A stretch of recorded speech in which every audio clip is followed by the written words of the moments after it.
You will hear a telephone conversation between the organizer of a short story competition and someone who wishes to take part in the competition. First, you have some time to look at questions 1 to 6.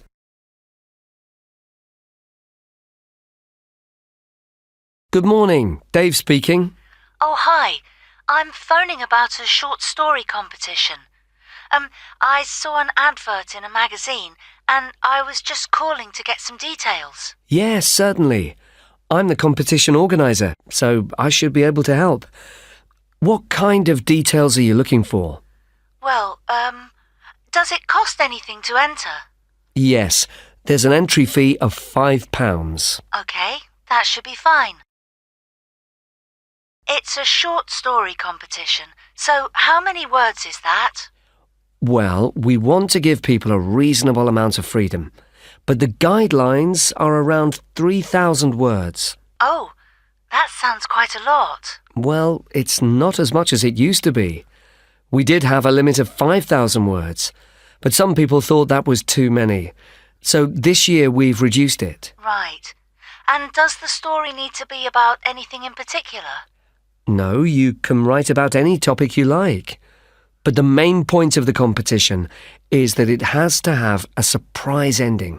Oh, I see. That sounds interesting. I don't think I've ever written a story like that before. Yes, it's something we've introduced for this year's competition. Right.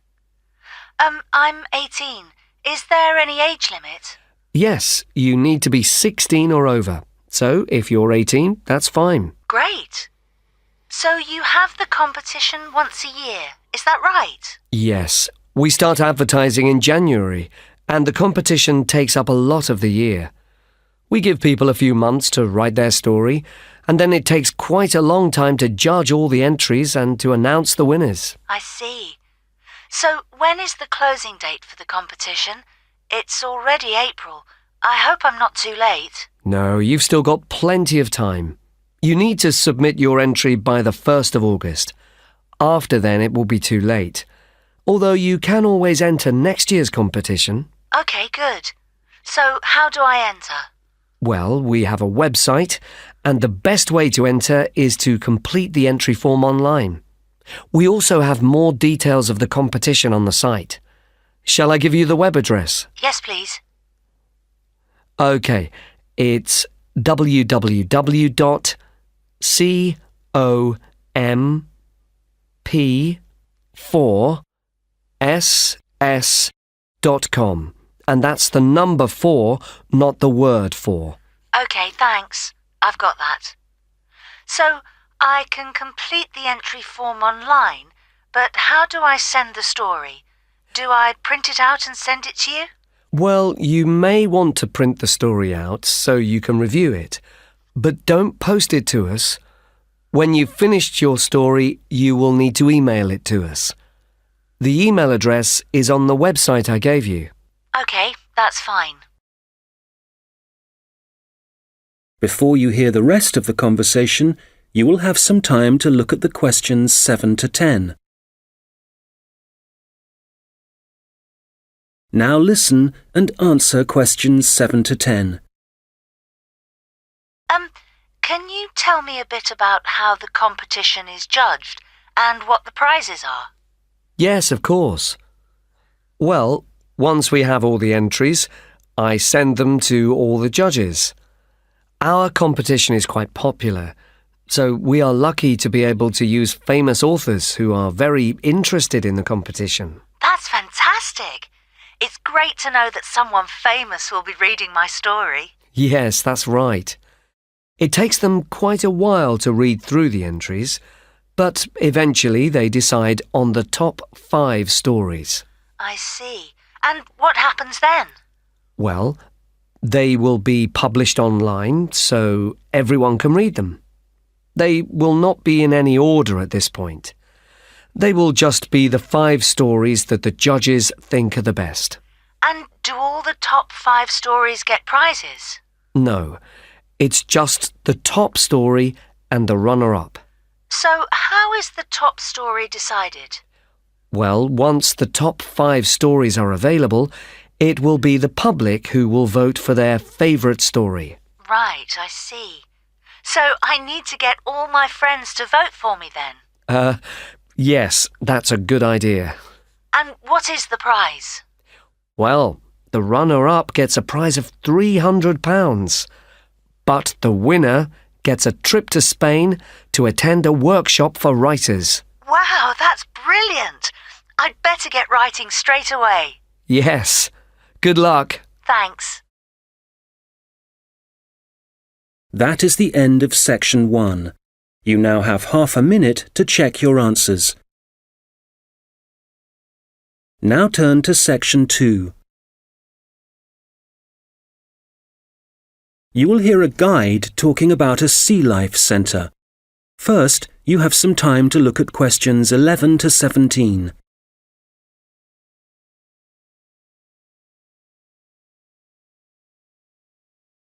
Okay, so hi everybody and welcome to the Sea Life Centre.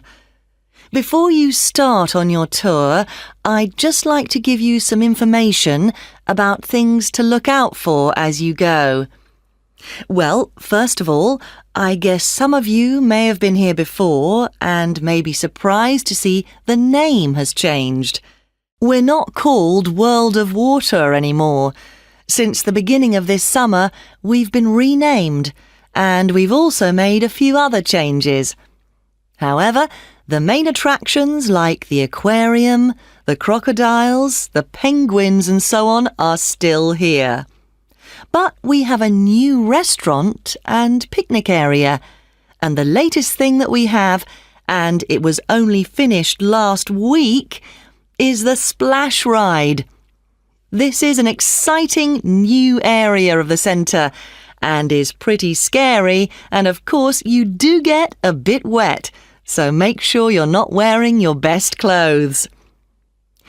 As I said, the main attractions are still here, and the most popular thing that everyone wants to see is feeding time, especially for the crocodiles and the seals. We used to have the main feeding time in the afternoon at around 3 p.m, but we found that some of the animals got a bit hungry waiting until then, and so we now have it at noon.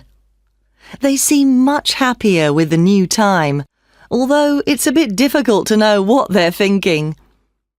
Now, I'd like to mention something new that we've introduced this year that we're very excited about. It's called a VIP ticket. The VIP ticket costs an extra £2 per person, and you will be amazed at what it allows you to do. With this, you'll be allowed to feed the sharks. Now, I know that for some people, this might be quite a frightening thing to do, but it is perfectly safe. For those of you who are a bit unsure, we do have a video you can watch to see what happens. It's a great experience, and your friends will be very impressed. Speaking of friends, I'd just like to remind you that the Sea Life Centre will be more than happy to organise a birthday party for you and your family and friends.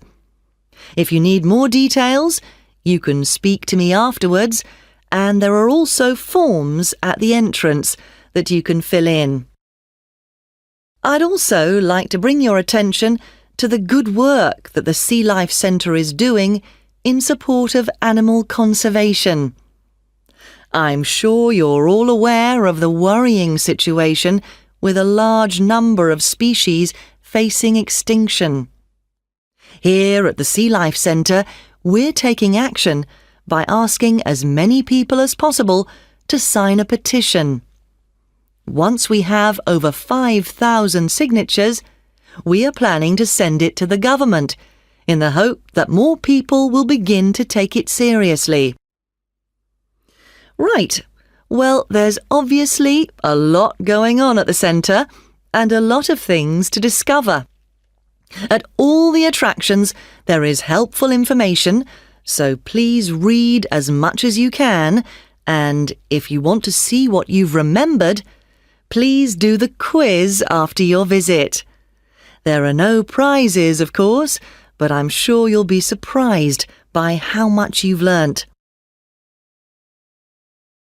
Before you hear the rest of the conversation, you will have some time to look at the questions 18 to 20. Now listen and answer questions 18 to 20. So, before I leave you all to start your tour, I've just got a few tips. There are a large number of attractions, and you may not have time to see them all. Of course, there are the old favourites like the aquarium and the crocodile cave, but if you don't have time to see everything, make sure you visit Turtle Town, which is beyond the aquarium and the seal centre. This is very special and has a large number of endangered species, and as it's at the far corner of the Sea Life Centre, it often gets overlooked. I also have to apologise for the Penguin Park. This has needed some urgent work to be done, and so will not be open for the next week.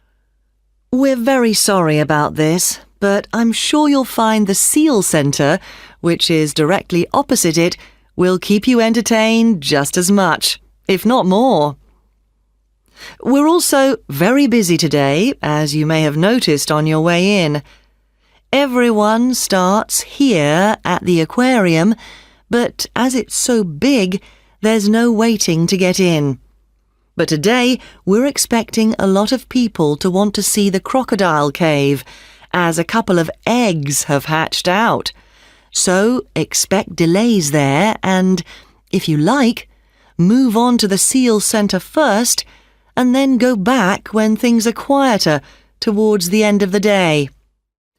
So, I'll leave you now, but if you have any questions, I won't be far away, and have a great time at the Sea Life Centre. That is the end of section 2. You now have half a minute to check your answers. You will hear a conversation between an admissions officer and a manager from the university's technologies department. First, you have some time to look at questions 21 to 26. Hello, I'm Randy Agotra from the technologies department. Ah, yes, good.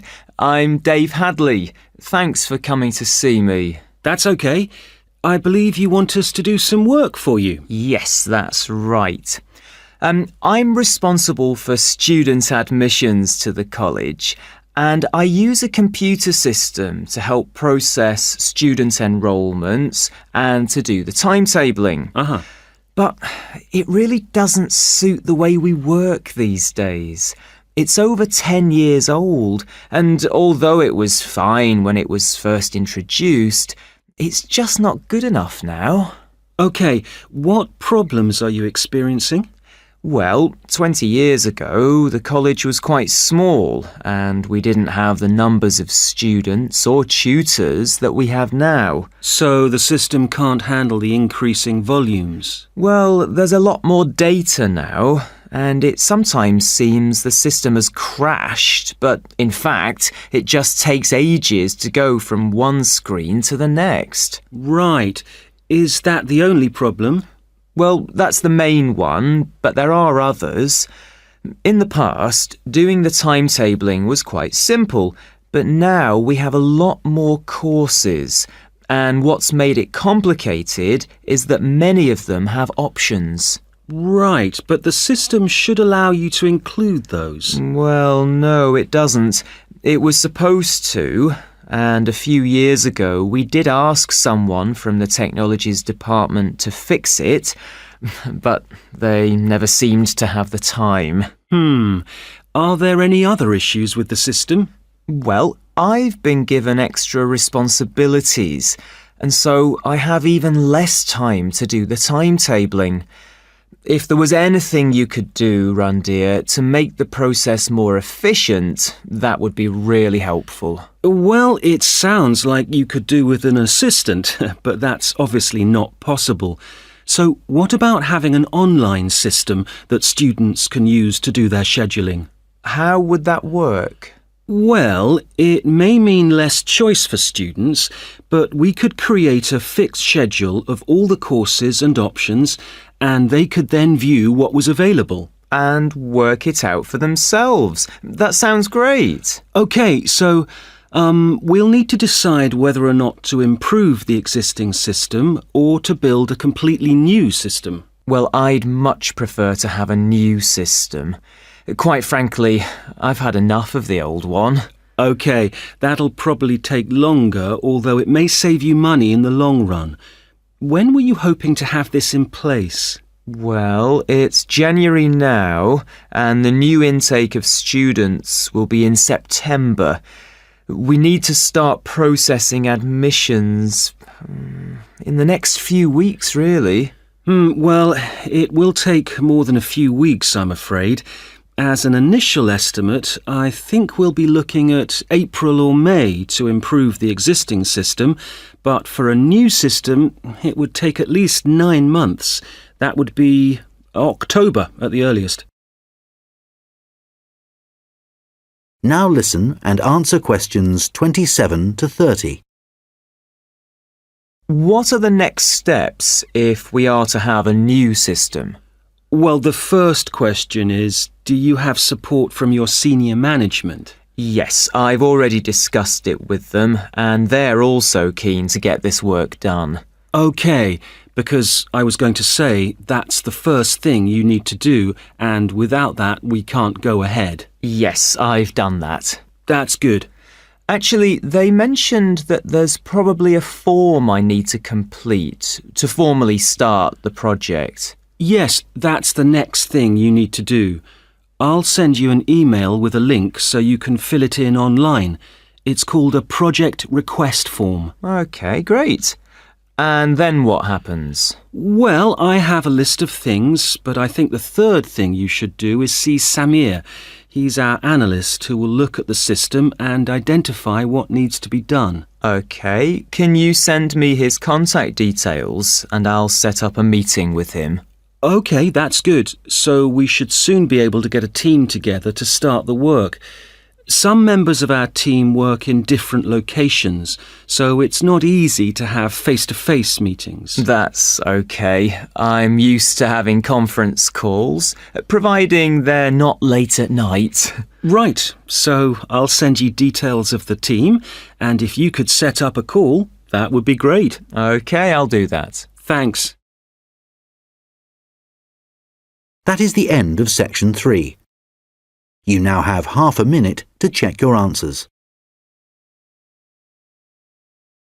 Now turn to section 4. You will hear a lecture about how the production of ceramics, such as plates, pots and glass, first began. First, you have some time to look at questions 31 to 40.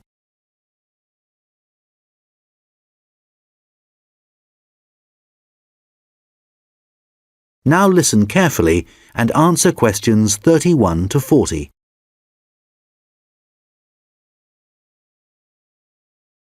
Hi everyone. Today I'm going to be talking about the origins of ceramics. So first of all, let's start off with, what is a ceramic? Well, generally speaking, ceramics are what you get when you apply heat to certain inorganic, non-metallic solids and then allow them to cool.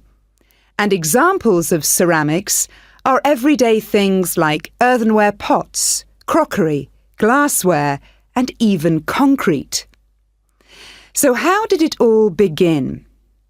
Well, it all started around 29,000 years ago, when humans discovered that if you dig up some soft clay from the ground, mould it into a shape, and then heat it up to a very high temperature, when it cools, the clay has been transformed into something hard and rigid. And so what did those first humans do with their discovery? Well, they created figurines, which were small statues and which depicted animals or gods or any shape that the clay could be moulded into. And all this activity was centred around southern Europe, where there is also evidence of ceramics that were created much later. The early humans also found a practical use for their discovery, such as storing things like grain, although there were drawbacks. The pots were porous, so that although they could carry water in them, it wasn't possible to store it over a long period. And also they were quite brittle and shattered very easily if they were dropped. But despite these problems, it was many thousands of years before there were any improvements. In China, at around 200 BC, they discovered that by adding minerals to the clay, they could improve both the appearance and the strength of the ceramics. But it took nearly 1,000 years before they perfected the process to produce high-quality ceramics known as porcelain. And once they had perfected the process, they kept it a secret for another 1,000 years. Compared to the first ceramics, porcelain was lighter, finer, harder, and whiter, and became an important commodity in China's trading with the rest of the world for hundreds of years. In fact, it became so valuable that it was known as white gold, and spies were sent to China to discover what they did to the clay to produce such high-quality merchandise. It wasn't until the 18th century that the secret began to unravel. A German alchemist called Johann Friedrich Böttger was asked by the king to make gold out of lead. Unfortunately, Böttger failed to achieve this and soon gave up. But in order to please the king, he attempted to make high-quality porcelain. And after many years of experimentation, he discovered that by adding quartz and a material called China stone to very high-quality clay, he managed to get the same results that the Chinese had been achieving for the last 1,000 years.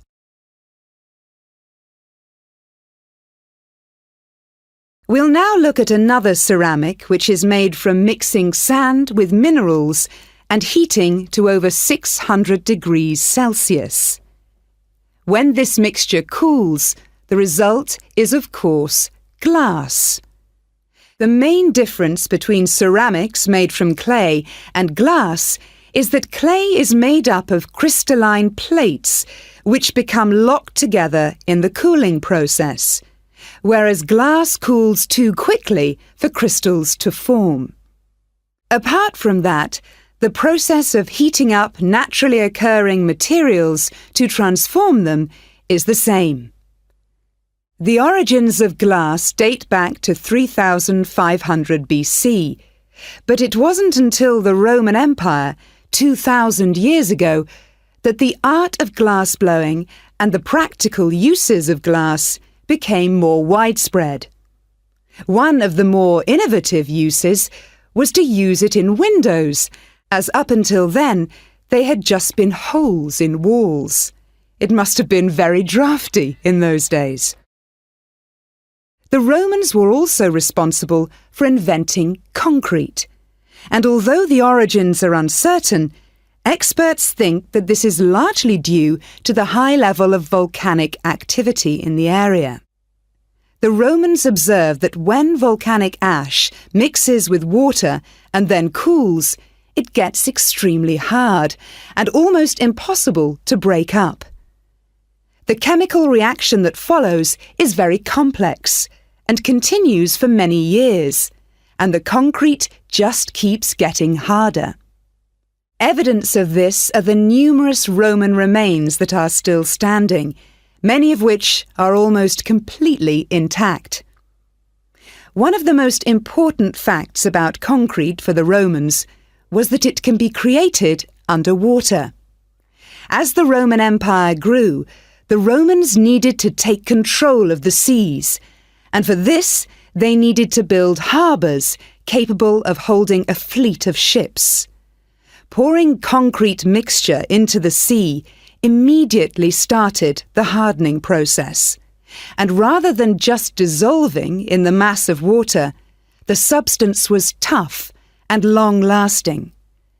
This strange characteristic of concrete made a significant contribution to the success of the Roman Empire.